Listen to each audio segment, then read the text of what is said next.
When you returned victorious last year, Sir Mosey held a grand banquet. I had the honor to visit and witness your impressiveness. I didn't expect you to remember me still. I'm truly flattered. Destin pretended to be fearful. His statement was partially true. It was true that Anders had won a significant battle last year and hosted a celebration banquet, inviting many guests. Destin, of course, had no time to attend. It was information provided by Ethan to be on the safe side. He had memorized the details thoroughly, and it now came in handy. Is that so? Anders narrowed his eyes, staring at Destin intently. After a while, he finally looked away. Seems like I got the wrong person. With that, he left with his entourage without hesitation. Destin, it seems like this person won't be easy to deal with. Abigail's expression grew solemn as she watched him leave. To be able to sense an unfriendly gaze from such a distance was frightening. If an assassin were planning a sneak attack, they might be dead even before having the chance to make a move. He naturally isn't ordinary since he could become Dragonmarsh's god of war. How could he roam the battlefield for so many years if he lacked the skills? Destin said with a faint smile. Anders Mosey was known as the strongest among the 5 god of wars. Destin couldn't gauge his real strength without actually facing him. Ethan was right. 10 years had passed, and Anders was no longer the same person. On the other hand, Destin lacked resources and support from the West Lucosian monarchy, and his cultivation had suffered a significant setback because of it. Therefore, he didn't have much of an advantage when facing similarly outstanding peers. Destin, what if I use one of my poisons to knock him out? Then we can grab the emerald corolla, Abigail suggested. No need, it's too risky. Let's just stick to our original plan, Destin declined flatly. Anders was undoubtedly a full-fledged grandmother. Poisoning him would be a challenging feat, given his skill level. Besides, his sharp senses would likely alert him of any suspicious activity. All right, we'll go with your plan. Abigail gave in without further insistence. Anders may be skilled, but the methods of the Mystic Arts Order could still be effective against him. Let's sit in the guest lounge and observe how things unfold. Destin smiled and led Abigail into the banquet hall. The banquet hall was filled with numerous high-ranking officials, with endless guests coming and going. Destin and Abigail had just entered when several women headed their way. One of the women was deeply engrossed in conversation and wasn't looking at where she was going. She ended up colliding with Destin on his chest. The woman exclaimed and staggered back a few steps before falling to the ground. She grimaced in pain. Who the hell is so blind to run into me? Do you have a death wish? The woman on the ground cursed. Destin frowned when he recognized the woman. It seemed fate was playing with him, for he had encountered another acquaintance. The woman who fell was none other than his former mother-in-law, Florence Franklin. Looking at that detestable face of the past, Destin frowned. He had expected to encounter familiar faces at this place, and the whole reason he disguised himself was to avoid having his identity exposed. However, he never expected to cross paths with Florence and her group in such an unfortunate manner. Fortunately, she didn't recognize him. Intending to defuse the situation, Destin apologized. I'm sorry for not paying attention just now. Are you hurt? HMPH, you must be blind. Florence dusted herself off as she got up from the ground. She shouted arrogantly, "Do you know who I am? How dare you run into me? You must be tired of living." Her social standing was no longer what it was before. Anyone who offended her now was essentially seeking their demise. Hey, you were the one who didn't watch where you were going. How can you be so unreasonable and blame us when you were the one who ran into us? Abigail was indignant.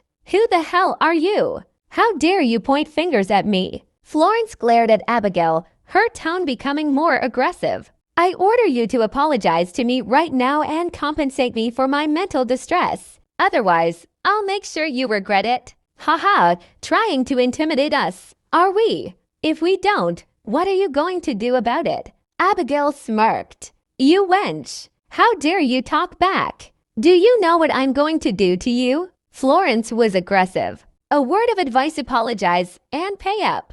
Otherwise, you'll be in big trouble. Suddenly, Julie, who was standing beside Florence, spoke up. The Mosey's mansion was their territory. No matter the person, everyone was expected to obediently comply with their orders. I'm sorry for my carelessness. I hope you won't hold it against us. I'm willing to compensate for your distress, Destin said humbly. Under normal circumstances, he wouldn't have backed down. However, he had more important things to attend to today and was eager to pull himself out of this situation and this shrew of a woman. Your apology won't cut it. She needs to apologize too. Florence pointed at Abigail and demanded. She was disrespectful to me earlier and must be responsible for her actions. Abigail apologized. Destin signaled. Fine, I was wrong. I spoke out of turn and offended you. I'm sorry, okay? Abigail apologized reluctantly. HMPH, do you think a simple apology is enough? What do you take me for? Florence cocked her head up and demanded arrogantly, I want you to kneel and apologize to me. Then slap yourself 10 times. Only then will I let you go. Destin frowned. This shrew was really pushing it. Did she really think she was nobility? Hey, I'm warning you. Don't push it. Abigail narrowed her eyes. If Florence didn't appreciate her apology, she didn't mind giving her a lesson. So what if I do? I'm a distinguished guest here, and my daughter is Sir Mosey's goddaughter. What makes you insignificant people think you can challenge me? Florence asked, hands on her hips. The commotion had attracted the attention of quite a few people, and the distinguished guests had broken out into whispers. Lady, it's Sir Mosey's birthday celebration today. We bear no grudges against each other, so how about we resolve this peacefully? We wouldn't want to spoil Sir Mosey's mood. Destin tried to persuade her. Cut the crap. I told you to apologize. Don't make me lose my temper. Florence screamed, completely disregarding the occasion. If you insist on being this unreasonable, I have nothing more to say. I have a clear conscience, and I do refuse to believe you will make a scene here, Destin stated coldly. He had been extremely tolerant, even lowering himself to apologize. Florence didn't know when to stop and insisted on escalating the situation. At this point, Destin could tolerate no more. All right, seems like you won't learn your lesson till you hit a dead end.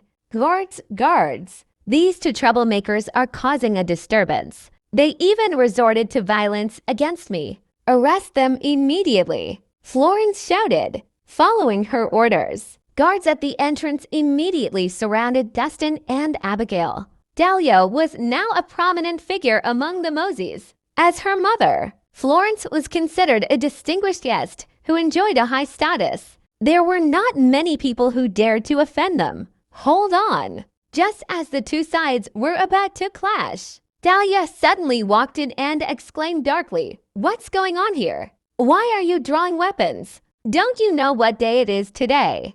Dahlia, you arrived just in time. Florence began complaining immediately upon seeing her. These two were deliberately causing a scene. They even laid their hands on me. They have absolutely no respect for the Moseys. Hurry up and arrest them before they disrupt Sir Mosey's birthday celebration. Florence lied, distorting the truth skillfully. Who are you people? How dare you cause trouble at the Mosey's mansion? Dahlia shifted her attention to Destin and Abigail, looking upset. Ms. Nicholson, we aren't the ones causing trouble. It's your mother who's being unreasonable, Destin said calmly. We came here to congratulate Sir Mosey on his birthday. However, as soon as we entered, your mother bumped into us. She demanded an apology and compensation. We apologized and were willing to compensate, but she went too far, asking us to kneel and slap ourselves. It's just too much.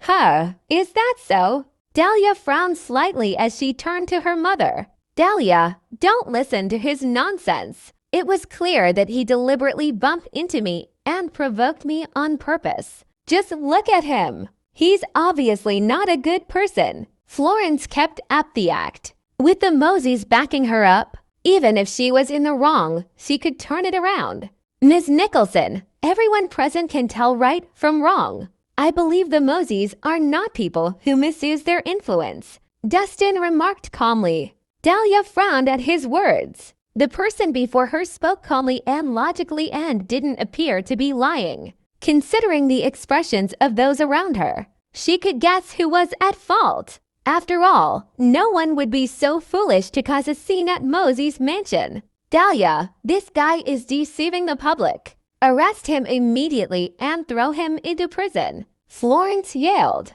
Silence. Dahlia glared at her. Today is Godfather's birthday celebration. All the guests here are high-ranking officials and nobles. Can you not make a scene? The Moseys had a great reputation far and wide. If it became known that the Moseys were terrorizing their guests, it would have extremely negative consequences. How am I making a scene? That brat is clearly at fault. Florence appeared aggrieved. However, under her daughter's stern gaze, her voice grew faint as she started feeling guilty. I don't care whose fault it is. This matter ends here. Anyone who continues this argument won't like what's going to happen to them, Dahlia said darkly. Even though Florence was dissatisfied, she refrained from arguing. Everything she had today was thanks to her daughter. Naturally, she wouldn't dare go against her wishes. After dealing with Florence, Dahlia turned to Dustin and said calmly, Dear sir, miss, I'm very sorry for what happened earlier. I assure you there won't be a next time. My apologies again for the disturbance. After she spoke, she lowered her head slightly to show her sincerity. The crowd nodded in approval as they watched her apology. As Sir Mosey's goddaughter, her status was second only to him, and offering a public apology was a level of humility not easily found. Her awareness of putting the situation first made the public realize that Sir Mosey had put his trust in the right person. There's no need for such formality. Miss Nicholson, we never wanted to make the situation worse. Having this resolved peacefully was the best outcome we could ask for. Dustin nodded slightly. Sir, you are indeed a sensible man. May I ask for your name? Dahlia asked politely. I'm Rhett Adams, and this is my sister, Abigail Adams, Dustin replied. Mr. and Ms. Adams, welcome. You are our guests, so please take a seat upstairs. Dahlia nodded. As she spoke, she gestured for a waiter and arranged front seats for Dustin and Abigail. Thank you. Without hesitation, Dustin led Abigail to their seats in the front row. They had drawn quite the attention, but luckily, it didn't escalate into a full-blown conflict. It seemed unlikely to affect their plans. Dahlia, why were you so kind to them? I'd have kicked them out. They're clearly no one important, Florence complained. Are you not ashamed of your words? Dahlia gave her a cold glance. Don't you know what would have happened if the situation escalated?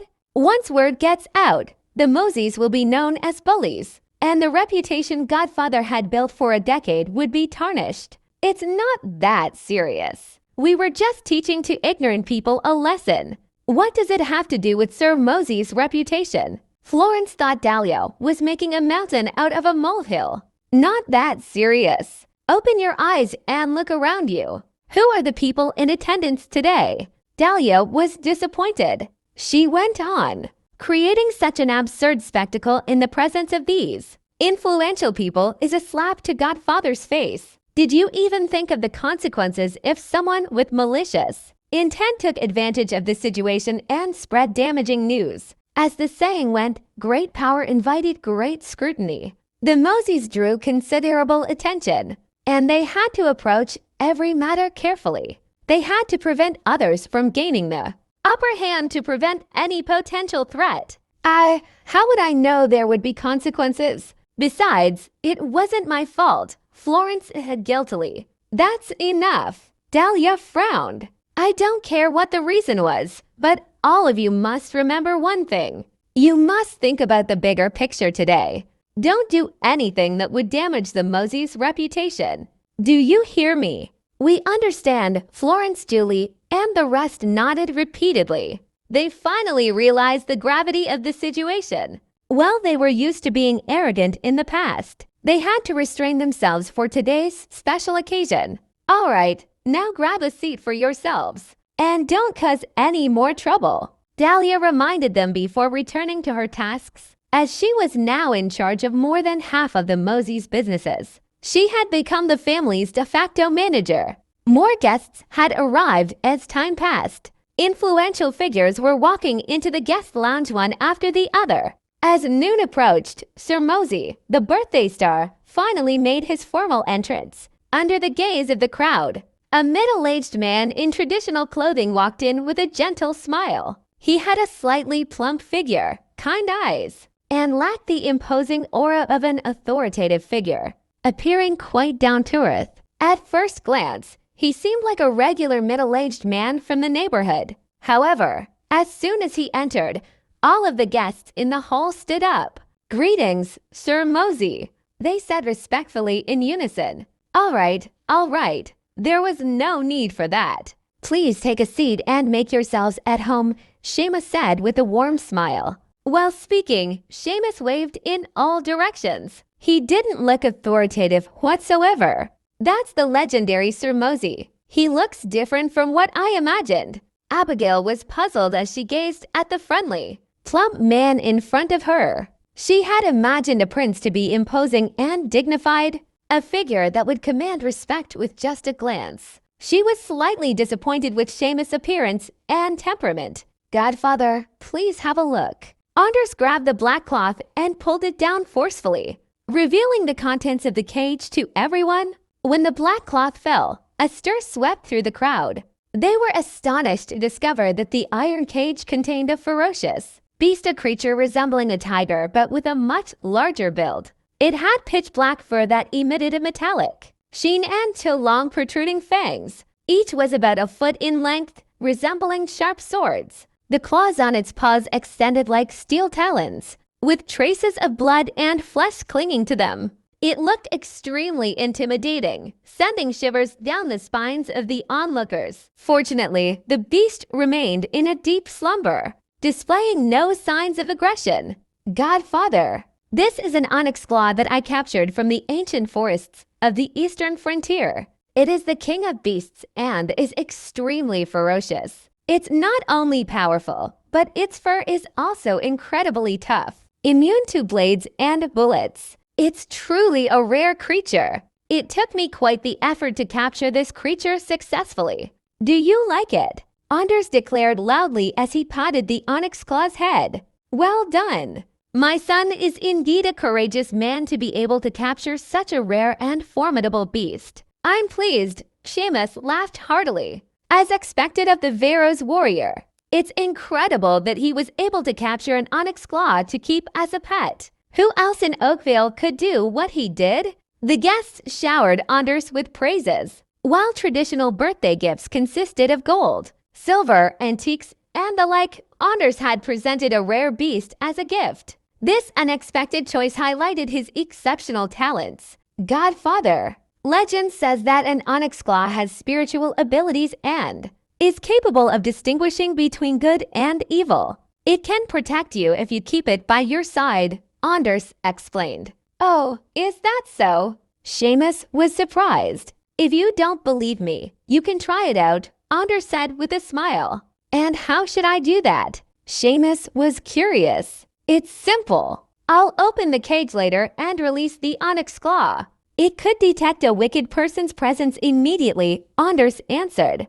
"Release the onyx claw." Seamus raised an eyebrow. He was hesitant. "Isn't that too risky? It'll be bad if it loses control and harms the guests." "There's no need to worry, Godfather. I've tamed the onyx claw. Unless it encounters an extremely treacherous bastard, it won't harm anyone. Besides, with me here, it wouldn't dare act out of line." Anders was confident. "What do you all think?" Instead of responding directly, Seamus turned his attention to the crowd. "It won't hurt to try. It's a rare opportunity for us to see such an exotic beast." "I agree. With the Veros warrior here, I'm sure we'll be safe. Sir Mosey, since the beast has spiritual abilities, it might even unveil a few wrongdoers." The crowd expressed their support. While they'd seen plenty of treasure, it was the first time they'd seen an exotic beast of its kind. Since they had the chance to experience something new, they were unwilling to pass it up. After all, there were numerous guards present, and they were Dragon Marsh's strongest protectors. No matter how ferocious the beast was, they believed that the creature wouldn't create much trouble. All right, since everyone seems interested, let's give it a try. Seamus nodded with a smile. Anders, open up the cage and let the guests have a closer look. But be sure to ensure their safety at all times and prevent anyone from getting hurt. Understood. Anders answered and immediately asked for someone to unlock the cage. After the cage opened, he took out a vial and twirled it in front of the beast's nose. Soon, a faint green smoke emanated from the vial, wafting slowly through its nostrils. After a moment, the slumbering onyx claw slowly opened its eyes. At the same time, a fully armed team of guards surrounded it, keeping vigilant for a reaction. They would restrain it immediately if they noticed any abnormality or aggressive behavior. The onyx claw seemed aware of its surrounding threat and dared not make any sudden movements. It laid down obediently in the presence of the guards. "Come out!" Anders shouted. The onyx claw snorted and walked leisurely out of the iron cage. Its massive body resembled a tiny mountain, giving off oppressive dominance. Anders, tall as he was, appeared small in front of the onyx claw. It seemed as though it could swallow him in a single gulp. "I heard you can discern good from evil. Now show everyone your abilities. Of course, if you dare to misbehave, I'll have you slaughtered for soup," Anders ordered coldly. Upon hearing this, the onyx claw's fur bristled slightly. It instinctively moved away from Anders, clearly fearful of him. "Go on." Anders patted its body. The onyx claw dared not disobey and started roaming around under the surveillance of the guards. It occasionally sniffed the air as if looking for something, gazing at the Onxiclaw's massive figure. Many high-ranking officials and noblemen were both excited and nervous. After all, a creature of its kind was a rare sight. If they keep one as a pet, it would be a significant show of power. This thing looks really terrifying. Thank goodness the Veros warrior has tamed it. Otherwise, I wouldn't have dared get this close. Considering its size, it's probably 2 or 3 times larger than a regular tiger. It would just need one bite to eat a person whole. Wow, this is truly exhilarating. The crowd whispered among themselves, expressing all kinds of emotions. Some were fearful, some were delighted, while others were amazed. A few daring youths even reached out to touch its fur. While the onyx claw was displeased, it refrained from making a huge reaction. On the contrary, those who touched the onyx claw's fur were ecstatic, their faces filled with pride. "Dustin, can this onyx claw really tell good from evil as Anders claimed?" Abigail asked in a whisper. While it's true that the onyx claw possesses spiritual abilities, it only has the intelligence of a 10-year-old child. If even humans find it challenging to tell good from evil, how could a beast pull off such a feat? Dustin shook his head slightly. If that's the case, why is Anders putting on this show? Abigail was puzzled. "We'll find out soon enough," Dustin replied with a faint smile. The West Lucosian monarchy used to keep exotic beasts too. Those beasts were highly intelligent creatures. Even though they couldn't speak, they were able to understand the human language with some training. The more docile beasts could even aid in combat, but that was about it. Claims of them being able to distinguish good from evil were often exaggerated, and some exotic animal traffickers were able to inflate the prices of these creatures with the help of those rumors. The attention-grabbing Onxiclaw continued to move through the crowd without stopping. It was only when it reached Dustin and Abigail that it suddenly stopped. Its dark pupils emitted an eerie gaze as it stared directly at them. Its unusual behavior drew the crowd's attention, and even Dustin felt slightly uneasy. It couldn't be. Was this beast really that impressive? Abigail was weirded out and felt uneasy as she watched the onyx claw come to a stop. She wasn't afraid. She was just worried that her identity would be exposed. Dustin, didn't you say it couldn't distinguish between good and evil? Why did it stop in front of us? Did it realize something? Abigail squeaked through her teeth. It's just a coincidence. Don't worry. Relax. It'll leave soon, Dustin reassured her gently. He had just finished speaking when the onyx claw suddenly lowered its head, and its long canine almost touched Dustin's head.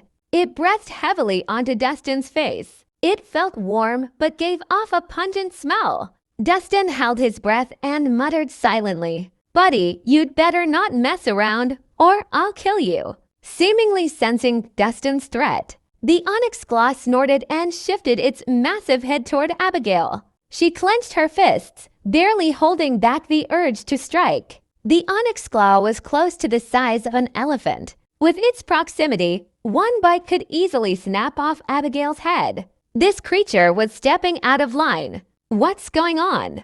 Why did the onyx claw stop in front of them? Are they the so-called wicked people? Let's see what it does next. If it acts further, their identities might indeed be suspicious. The guests whispered amongst themselves and pointed fingers. Since the onyx claw moved through the large crowd earlier without incident, it was odd that it chose to stop in front of Dustin and Abigail.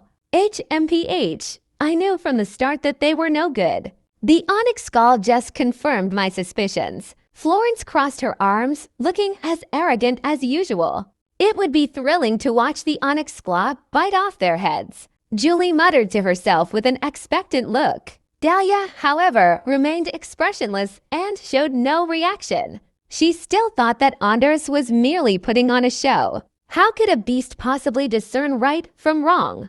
The atmosphere was growing tense when the onyx claw made a move again. It didn't attempt anything special. It simply sniffed the air near Dustin and Abigail before turning around and walking away. Dustin and Abigail exchanged a relieved glance. That was close. Their cover was almost blown. If the onyx claw had been aggressive toward them, they would have had to defend themselves, complicating the situation. Why didn't the onyx claw eat them? Florence frowned, displeased. She was still resentful at being bumped into and had hoped that the onyx claw would attack the two. Here it comes. It's coming over. Should we try touching it? Julie was nervously excited. If she could just touch the ferocious beast, she would have a thrilling tale to share for many years. We can try. After all, someone already touched it earlier. It should be fine. Florence nodded. Nice. Let me be a star for the day. As the onyx claw approached, Julie took a deep breath and summoned the courage to reach out and touch it. However, at that moment, something seemed to have set the onyx claw off. It let out a low growl and suddenly turned aggressive. With a swift motion, it bit onto Julie's outstretched arm. Julie was stunned and didn't fully process the situation at first. Only when she felt an intense pain shoot through her did she let out a piercing scream. Mid-scream, the onyx claw swung its head violently, tearing Julie's arm off. The tremendous force sent her flying several feet, and she crashed heavily to the ground. In an instant, blood sprayed from her severed arm. My arm. My arm. Julie clutched her severed arm, screaming in agony. She couldn't have dreamt that the onyx claw would suddenly attack. What's going on? Everyone was stunned by this turn of events. The onyx claw had been docile the entire time, showing no signs of aggression even when others had touched it. Why did it suddenly go berserk? Was the woman some heinous criminal? The crowd was still when the onyx claw's beastly pupils turned a bloody red. Instead of targeting Julie, it shifted its attention to Dahlia, baring its teeth and displaying a fierce expression. The onyx claw let out a piercing roar, and its massive body lunged toward Dahlia. Quick, stop it! Anders roared. The prepared guards immediately threw out a large steel net, securely trapping the onyx claw. Following that, they fired a barrage of potent tranquilizer darts at the creature. However, the onyx claw had gone completely crazy and turned exceptionally irritable. Its massive body writhed violently, and its sharp claws tore through the specially made steel net with ease. Attack it together. Witnessing this, the guards didn't hesitate and pulled out their weapons. They attempted to use force to subdue the beast. However, the guards were no match for the Onyx Claw's speed and strength. Those who approached were sent flying with a single swipe. In just a few seconds, the team of guards of over 10 people was scattered on the ground, defeated. Some of them were dead, while others were injured. After dealing with the guards, the Onyx Claw ignored everything else and continued to charge toward Dahlia. It was as if there was some deep-seated enmity between them. "Help! Someone! Come quickly!" Florence fell to the ground in shock, screaming repeatedly. Dahlia paled, expressing a mix of shock and fear. She couldn't understand why the Onyx Claw singled her out when she hadn't done anything. The Onyx Claw roared ferociously and charged relentlessly. Dahlia felt a sense of despair, and her mind went blank. Just when it seemed like the Onyx Claw was on the brink of tearing her apart, a figure suddenly descended from above, blocking its path. A forceful punch landed on its head, producing a thunderous boom. The impact sent the massive beast flying several meters away. It was as if it had been hit by a train. It crashed through 2 tables before finally coming to a stop. Dustin stood in front of Dahlia and declared coldly, "Evil beast, don't even think of harming anyone else." Undeterred, the Onyx Claw shook its head and stood up again. It took a menacing step forward and turned into a ghostly shadow, lunging at Dustin. Dustin snorted and leapt into the air, evading its attack. At the same time, he stomped on its head. The Onyx Claw that had just soared into the air swiftly plummeted to the ground. The impact left a sizable crater. Dustin stood on its head, unmoving as a mountain, even as the beast struggled violently. For a moment, the crowd was in shock. With its head forcefully pressed into the ground, the Onyx Claw's furious roars were deafening. Its body thrashed wildly, and its limbs pounded the ground incessantly, sending gravel flying and leaving claw marks everywhere. However, regardless of how hard it thrashed, it couldn't break free. Dustin stood like an immovable force, completely subduing the beast. The crowd was dumbfounded by what they were seeing. Nobody expected Dustin to be so strong that he could subdue the immensely powerful Onyx Claw on his own. Just moments ago, even a dozen fully armed guards had failed to deal with the ferocious beast, showcasing its formidable nature. After all, to be able to serve the Veros warrior, one would certainly have to be an exceptional fighter. Despite the creature's overwhelming strength, Dustin, a seemingly unremarkable young man, effortlessly controlled it. The astonishment among the spectators was palpable. Roar! Roar! Roar! The Onyx Claw continued roaring and struggling relentlessly. Its crimson eyes were fixed onto Dahlia as they burned with madness.